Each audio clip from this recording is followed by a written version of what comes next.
خبر او د حدیث په مابینځ کې هغه فرق چې د خبر علامه ابن حجر اسقلاني رحمت الله علیه فرمایي چې د خبر او د حدیث په مابینځ کې چې دی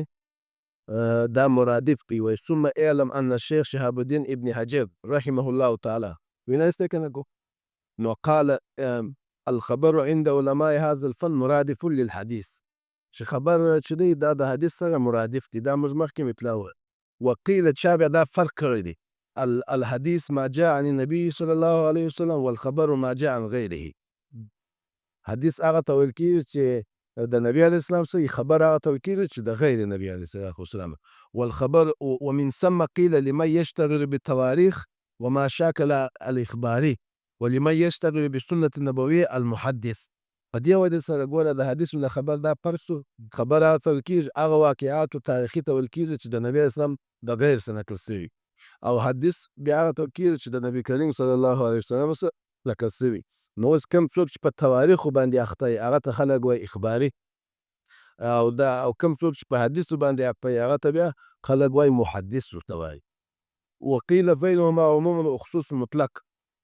او بعض علما بیا وایي د حدیث او د خبر په مابینځ کې عموم خصوص مطلق نسبت دی. فکل حدیث هر حدیث خبر دی وایي نبی علیه السلام ورته خبره او هر خبر ده ولې ډېرې تاریخي واقعات دا رقم شته. دا نو علامه ابن حجر اسقلاني صاحب رحمت الله علیه نخبة الفکر د هغه شرح نزهة النظر په دې کې هغه په دا تفصیل چې دی او علامه سیوطي رحمت الله علیه په تدریب راوي کې دا ذکر کړی او دلته علامه ظفر احمد صاحب عثماني رحمت الله علیه په قواعد علوم الحدیث کتاب کې دا صفحه نمبر کې دلته هغه پوره باقاعده د دې تفصیل نقل کړی چې اکثر دغه تفصیل نقل کړی لکه راوځي چې موږ ووایو چې حدیث خبر اثر په پوه شو کنه. دا علامه ظفر احمد عثماني صاحب دا المقدمه فی المبادئ والحدود د علم الحدیث د دې تحدیث پلانۍ د دې ګردو بکونه چې دی هغه بیان کړي دي نو په دې کې هم دا فرق چې دی هغه کړی. نو په دې وجه دا د حدیث او د چا فرق شو د خبر او بیا وروسته ماته نو دی وایي فعلى هذا بین الخبر والحديث اما اتحاد في المفهوم او تغاير فيه مع التباين الكلي بينهما او العموم والخصوص مطلقا. ويستفاد منه ايضا ان الخبر في عرف العلماء هذا الفن ليس بمقابل للانشاء بل يشمل بعضه كحديث ارحموا من في الارض يرحمكم من في السماء وغير ذلك من الاوامر والنواهي وغير ما من الانشاءات الواقعه في احاديث رسول الله صلى الله عليه وسلم وذلك لأنه لو لم يصدق على تلك الاوامر والنواهي وغيرهما مع ان الاحاديث يسلق عليها فلا يصح القول باجتهادهما ولا القول بأن الحديث أخص مطلقا من الخبر وأنه ظاهر. لكن د دې ځای څخه علامه صاحب یو خبره ذکر کړي د اشعري هغه دا وایي ګوره وایي موږ چې دا وویل چې د حدیث او د خبر په مابینځ کې ته اتحاد راولې چې چا مابینځ یا حدیث د خبر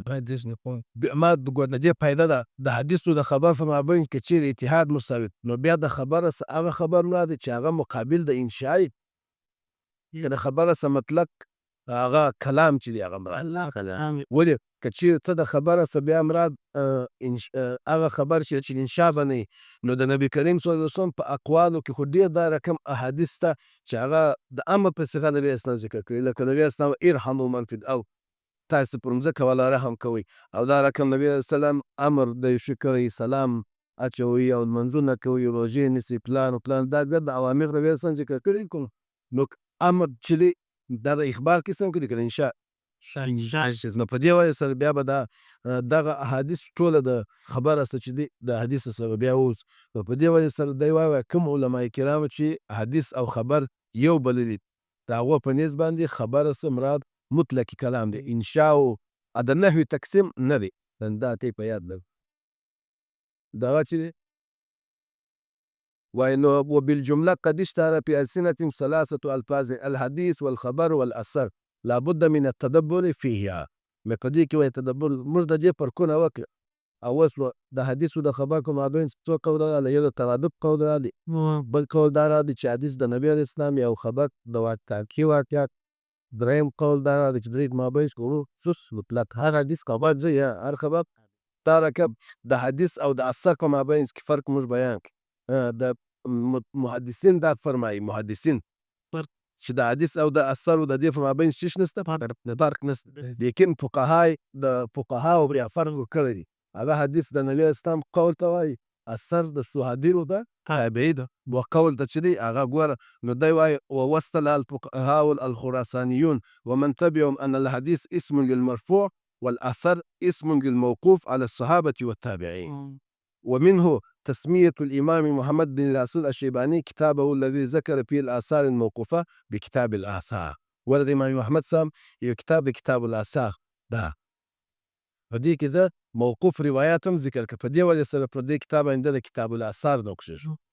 دا په دې وجه سره چې په دې کې د صحابه او د تابعینو قولونه چې د هغه ډېر ذکر کړي نو د نبي اسلام حدیث هم کې ذکر کړي نو د فقهاني متقدمینو رایه دا او د محدثینو چې حدیث اثر دا یو دی لیکن وروستني فقهاو د دې مابین قلت او د کثرت د طرق په اعتبار سره چې حدیث موږ بیانوو محدثین چې بیانوي هغه اول دی متواتر بیانوي چې بیانوي متواتر په متواتر حدیث کې اول نمبر د متواتر حدیث تعریف ته زده شو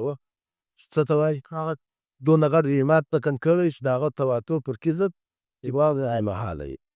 او دا کثرت د ابتدا څخه د انتها پورې په ټولو طبقاتو د سند کې دا موجود نو شرایط د تعریف څخه خپله تا ته معلوم که څوک تا ته وایي د خبرې متواتر څو شرایط ته به څه ورته وایي اول شرط چې دا دی نو کثرت راغلی مهم شرط دی هغه ضمانت دریم شرط چې دی هغه دا دی چې د دې خبر تعلق به د مشاهده او د سماع سره په د عقل سره به د دې څه نه تعلق نه یعنی دا به په مشاهده سره تا لیدلي چې دونه ډېر راویانو په سماع او لیدلي به دي چې دونه ډېر راویانو و دا د خبر روایت چې دی د دې حکم چې دا مفید للعلم الیقیني دی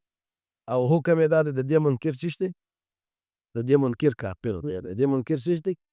و خبر متواتر مثال لري کې نه لري سبا به موږ په کتاب کې د دې مبحث راځي دلته د یو مثال ورکړی دی و خبر متواتر مثال دغه حدیث دی چې نبی علیه السلام فرمایي د بخاري شریف کتاب العلم من کذب علی متعمدا فلیتبوأ مقعده من النار من کذب علی متعمدا دغه حدیث وی دغه خبر متواتر مثال بیا خبر روایت په اعتبار د چا سره انتها لیدای څو قسمه درې چې مرفوع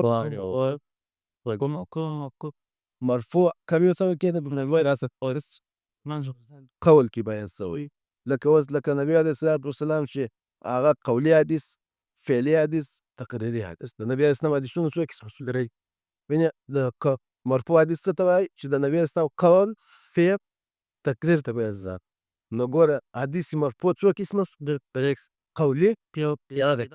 فعلي تقریر وروسته د تعرض په باب کې دا تقسیم کوي په یاد لري وروسته چې د حدیثو د تعرض بیان راځي چې په حدیثو کې تعرض راغلی د حدیثونه په ظاهره د فقه سره په تعرض کې د قرآن سره په تعرض کې بیا به موږ کوم هغه دا تقسیم به ستا په یاد بیا نو هلته په تعرض کې دا پیدا نو اوس حدیث قولي څو حدیث مرفوع څو قسمه تصریح فعلي تقریر حدیث مقطوع موقوف هم څو قسمه قولي فعلي ته حدیث مقطوع هم څو قسمه فعلي قولي فعلي څه قولي څه ته وایي چې په هغه کې د نبي اسلام څه بیان که نبی اسلام وایي بنیاد اسلام علی خمس انما الاعمال بالنیات کړی او فعلي حدیث ته ډول کې چې په هغه کې به غیر اسلام څه بیان څه صلو کما رأیتمونی اصلي او تقریري حدیث به څه ته وایي چې د نبي اسلام مخته یو صاحب چې زاره پیژني تاسو هم دا نه نبی علیه السلام هغه ځاو نه یو ته کړی دا ته وایي قولي حدیث بیا چې دی دا تقریري حدیث دا رقم د صحابي چې کوم قول دی موقوف هغه هم دا درې صورته لري قولي فعلي تقریر په قولي کې د صحابي قولي په فعلي کې د صحابي فعلي او په تقریر کې د صحابي ومخته چا یې عمل کړی د رد نه د حضرت عثمان اوس دغه چې دی اهل حدیثو دا وایي دا 6 رکعات تراویح دا بدعت دی نو ته به ورته دا په حدیث فعلي سره هم ثابت دی په حدیث قولي هم ثابت په حدیث فعلي د حضرت عمر راوړی نه د نبی اسلام درې ورځې وکړي باقاعده په جومات هیئت سره مخصوص دغه تعامل د عمل کوو دا د صحابي د حدیث موقوف دی او فعلي دی او دا فعلي حدیث دا رقم و چې د ټولو او تقریر هم دی د حضرت عمر صاحب مخته ټولو صحابه دا کوي او حضرت عمر صاحب د ټولو صحابه و مخته کولی. یو صحابي رد پر وکړ جمع القرآن، حضرت عثمان صاحب دا قرآن جمع کوی، پر دې منکرین قرآن پر دې رد کوي، وایي قرآن کتابت کړی نبي اسلام کوي چې ته قرآن جمع کړ. زموږ دا په حدیث قولي فعلي تقریري ثابت نو دی وایي د حدیث کتابت خو نه دی جایز. وروسته به دا بیان راشي چې د حدیث کتابت څنګه څه حکم لري، د حدیث کوم شرایط. نبي علیه السلام وفرمایل دا حدیث د استدلال کتاب منکرین حدیث دی، وایي نبي علیه السلام لا تکتبوا عني غیر القرآن، ته زما سره د قرآن سوا سره بل یو شی مه لیکئ. نو ته دا حدیثونه ولې لیکلي نسو. اوس اصل مقصود دی حصه چې د هغه د اوس دا ده، دا خو مخکې اصطلاحات و. محدثینو یو دی د محدثینو تقسیم په حدیثو کې، یو دی د فقهاو تقسیم. نو اوس محدثین چې دی هغه تقسیم د حدیث بنیادي طور دا راکوي، وایي حدیث پر دوه قسمه دی. وینې والخبر المتواتر ما بلغت رواته في القصة مبلغا رواه ورکه أحالت العادة تواتؤهم على الكذب ويدوم هذا فيكون أوله كآخره. دا توای حدیث ووسطه كطرفي كالقرآن والصلوات الخمس. دا مثال شدون پوه. و محدثین چې د بنیادي طور باندې د حدیث تقسیم دوه رقمه بیانوي. محدثین د حدیث تقسیم څو رقمه بیانوي؟ دوه رقم. یو د خبر حدیث متواتر، خبر متواتر، یو دی خبر واحد. دا د محدثینو تقسیم دی. زه اوس د محدثینو دا یو پلا درته وایم، بیا به وروسته موږ نو محدثین وایي اول پلا حدیثونه نه دي، دا د نبي اسلام ټول احادیث دا اول پښتو کې خبر متواتر، خبر واحد، خبر واحد. خبر متواتر چې دی څه ته ویل کېږي؟ اوس به دی وایي اول د خبر متواتر تعریف. والخبر المتواتر اوس په خبر متواتر کې دلته ده لیکلي دي، وایي د خبر متواتر تعریف او د دې شرایط، او د خبر متواتر کې هغه د یو معین عدد چې دی هغه ضروري دی که نه، او د تواتر اقسام. تواتر خو اصل لغوي معنا د تتابع څه وایي، پرله پسې وال څه شته پرله پسې وال. او په اصطلاح کې د متواتر حدیث علما کرام مختلف تعریفات کړي دي، په تدریب راوي کې، په تقریب کې، په قواعد علوم الحدیث کې. دلته علامه جرجاني رحمت الله علیه چې تعریف کړی دی ډېر ښه تعریف دی. هغه دا ده وایي خبر متواتر هغه توکیل دا اصطلاحي معنا ما بلغت رواته فی الکثرة، ما هغه دی بلغت چې رسېدلي رواته د ده راویان فی الکثرة په ډېروالي کې مبلغا و داسې یو اندازې ته حالت چې محال بولي العادت عادت د انسانانو عقل اوس تواترهم د دوی موافقت علی الکذب پر درواغو باندې ویدوم هذا او دغه تواتر دا ډېروالی دائم یعنی لکه د اول څونه ډېر و په اخر کې هم وایي فیکون اولو که آخره، اول هم دی لکه اخر، اخر هم دی لکه څو ووسطه که طرفی، او مابین هم دی لکه اول و اخر. لکه په اول و اخر کې چې ډېر راویان په مابین کې هم ډېر راویان، دغه د ډېرو راویانو دوام یې قطع سوی نه وي. یعنې معنا دا ده په خیر القرون کې څو قرنه دي د صحابو په زمانه، د تابعین او تبع تابعین، په دې درو سره زمانو کې ډېرو خلکو نقل کړی، دونه ډېرو خلکو نقل کړی د هغو د کذب باندې موقف عشان دا ته وایي خبر متواتر. لکه اوس د خبر متواتر مثال شته له قرآن موږ ته په کوم خبر ثابته په خبر متواتر، او یا پنځه لمونځونه، پنځه څه شي پنځه لمونځونه. نو دا اوس په خبر متواتر کې چې دی هغه یو دا دی چې په خبر متواتر کې د دې تعریف اصطلاحي تعریف یې څه ده. دویم نمبر د خبر متواتر چې دی هغه شرایط یعنې ته خپله معلوم شوه چې په خبر متواتر کې اول شرط دا دی چې راویان بیا ډېر دونه قدر ډېر به وي چې عادت د انسانانو عرف د دوی عقل دا نه وایي چې یاره دا ریګه درواغ وایي، عقل دا وایي چې یاره دونه ډېر خلک پر درواغو نه متفق کېږي. نو دا د خبرې متواتر په شرایطو کې یو شرط چې دی هغه دا دی چې دونه قدر مبلغ ته به رسېدلی چې عقل د دوی اتحاد پر درواغو محال بول. او بل دا دی دویم شرط یې دا و چې دغه ډېروالی به د سند پر ټولو طرقو کې، یعنې په اول کې، په اخر کې، په مابین دا طبقات د سند دې کې به دا تواتر د غور دی. او بل خبره دا ده چې په خبر متواتر کې چې دی معین عدد نه دی ضروري. اوس په خبر متواتر کې معین عدد ضروري دی که نه، دا مبحث چې دی وګوره دی وایي العدد فی تواتر بینایست نه کومل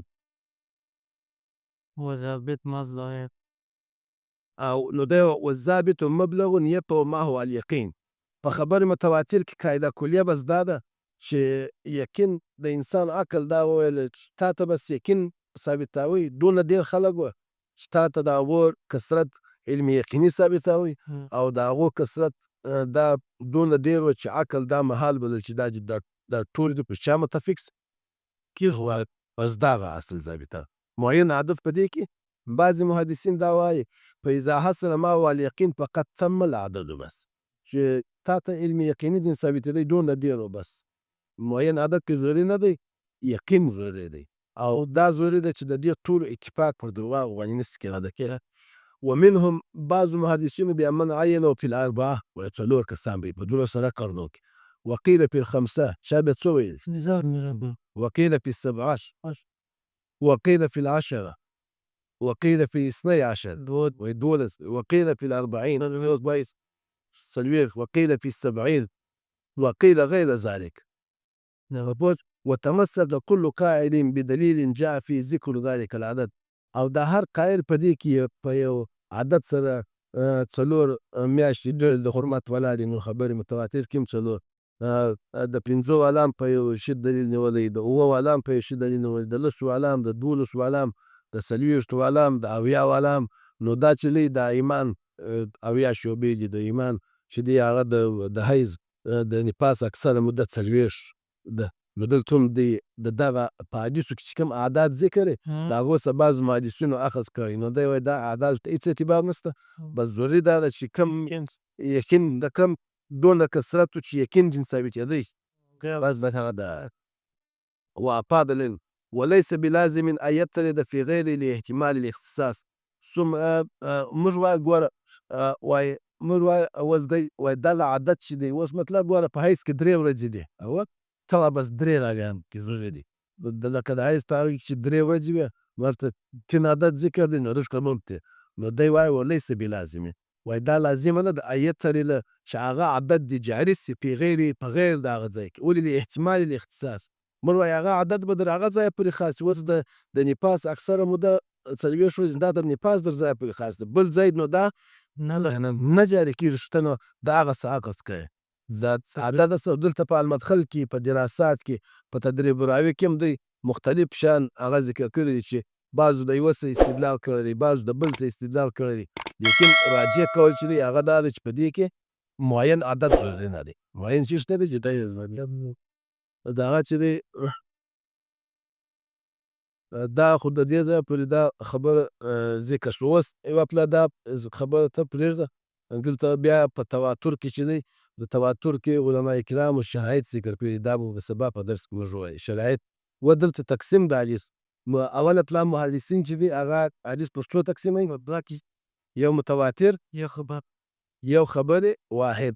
خبر واحد بیا په خبر واحد کې بیا لوی مختلف تقسیمونه دي خبر واحد یو په اعتبار د منتها سره دی یو چا ته رسیږي په اعتبار د منتها سره خبر واحد په څو قسمه مرفوع موقوف مقطوع په اعتبار د منتها سره د انتها سره چې چا ته رسیږي په دې اعتبار سره خبر واحد په څو قسمه نه چې شي مرفوع هغه حدیث ته وایي چې چا ته رسېدلی د نبي علیه السلام قول فعل ته کومه کې وایي موقوف د صحابي قول فعل مقطوع غدا ته کو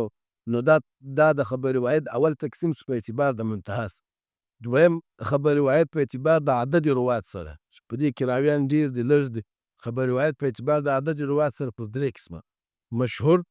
عزیز غریب مشهور هغه ته وایي هغه حدیث ته وایي چې په هره زمانه کې د هغه راویان در 2 څخه کم نه وي